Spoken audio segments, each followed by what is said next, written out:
দর্শক, সালাম স্টিল ভোটের গাড়ি নিয়ে চাঁদপুর রেলওয়ে স্টেশন এলাকায় আছেন আলী আসগর ইমন। তিনি জানাচ্ছেন সেখানকার নির্বাচনী হালচালের খবর।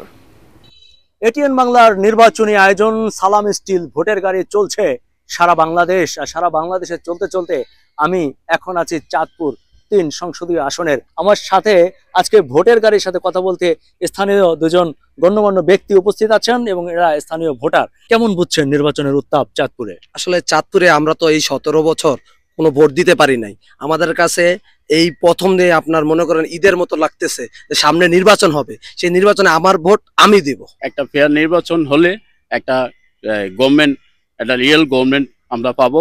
আর এই সরকারের কাছে আমরা হয়তো এই দেশবাসী আমাদের একটা ভালো কিছু আশা করি। সবাই খুব প্রত্যাশা করছে যে একটি সুষ্ঠু নির্বাচন হবে, সবাই স্বতঃস্ফূর্তভাবে ভোট দিবে এবং ভোট দেওয়ার পর চাঁদপুরের স্থানীয় কিছু স্পেসিফিক সমস্যা আছে যেটি বছরের পর বছর যায়, সরকার পরিবর্তন হয় কিন্তু সেই সমস্যার সমাধান হয় না।